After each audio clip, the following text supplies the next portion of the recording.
26分16秒，距离3公里，已燃烧。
南昆山马开跑的日子快到了，虽然因为工作和生活忙碌，一直很难抽出时间练跑，但好在赛前能和小星星一起活动。他骑滑板车，我则趁机练跑。为了节省时间，我们就在家附近的街道进行练习，一举两得。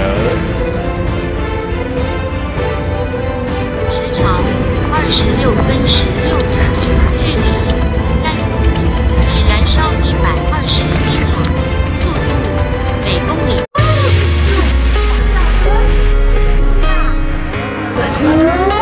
加油！4、3。在古城那边哦，要提醒大家注意的是哦，我们前面有个铁门，大家搭起跑车也要注意到哦。这天是星期天，天气非常寒冷，此时体感温度大约在10到13度之间。我先待在车内取暖，直到开跑前10分钟才走向会场。一到会场，便感受到人声鼎沸的热烈气氛，参赛者们个个摩拳擦掌，蓄势待发，只等待枪声一响。6、5、4。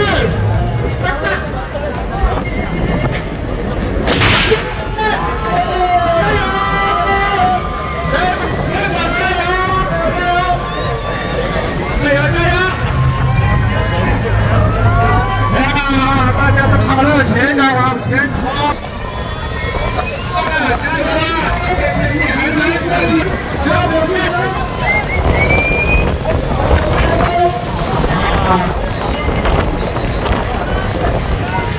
加油！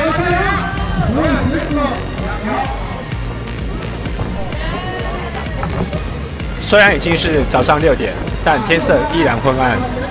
今天除了天气非常寒冷外，最大的挑战就是风。这次的风异常强劲，几乎从起点到终点一路狂吹个不停。特别是靠近海边的路段，风势更为猛烈，让人几乎跑不动。全马的距离是42公里。早上6点正式起跑。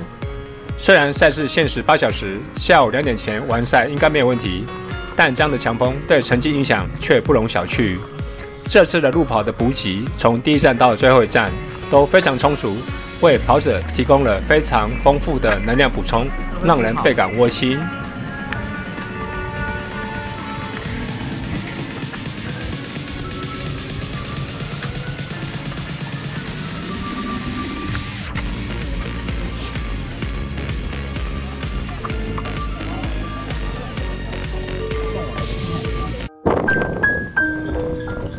我参加过台湾各地的路跑活动，经常会遇见熟面孔，比如说这位边推着铁圈边跑步的跑者，我至少已经遇见过他3次。即便如此，他的速度依然相当快，令人不禁心生佩服。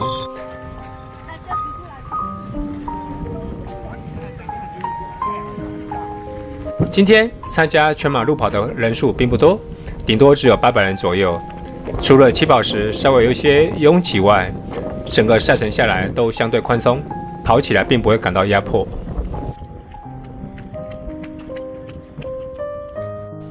话说以前有一次，我来到台南的乡间，看见一座小小的庙，乍看之下以为是北部常见的土地公庙，然而走近一看，里头竟然没有任何神像。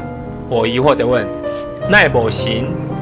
旁边一位阿婆听见后，立刻回答：“有啊，那不行。”我所说的神是指神像，而他口中的神却是另外一种存在。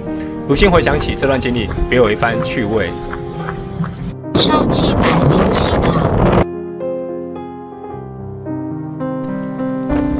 在河岸上，不仅气温更低，风势也格外猛烈。听徐徐的风声就知道，让跑步变得更加具有挑战性。小草被吹得也都弯下了腰。抬头看看天空，就连鸟也在风中飞得格外吃力呢。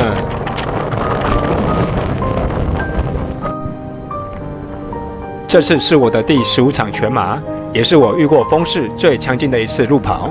尽管如此，我深深明白，每次只要往前跨出一步，哪怕那步是多么的艰辛或沉重，我就会离目标更近一些。其实，我参加过北中南及东部各地的马拉松，从来没有一场是轻松的。不同的地方、不同的风景、不同的挑战，让每一次跑马都成为独一无二的体验。透过每年几次的跑马，我一方面锻炼体能，另一方面也借此走访各地，欣赏各地的风光，为生活增添更多色彩。正因如此，每场马拉松都格外值得珍惜与记录。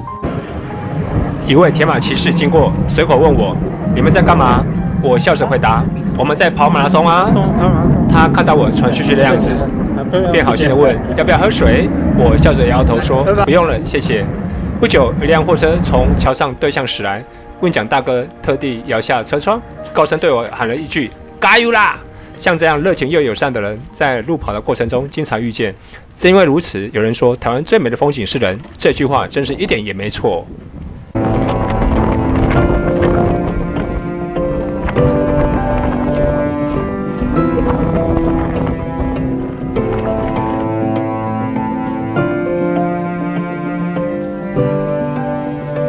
北门路线沿途有许多值得一提的景点。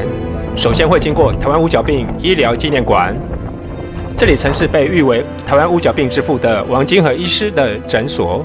王医师在这里为五角病患者提供了长达25年的免费医疗服务，令人敬佩。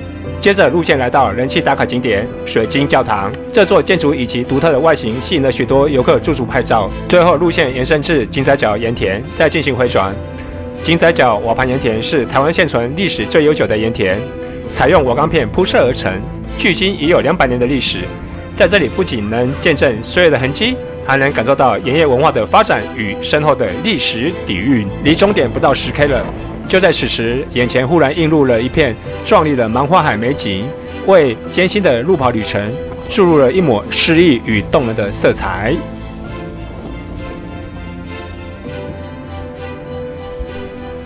终于看见终点了，南昆山的牌楼蔚然矗立在前方。低温与强风的双重挑战，考验了体能与意志力，但我成功克服重重难关，顺利抵达终点。马拉松令人着迷的地方，正是每次挑战的独特性。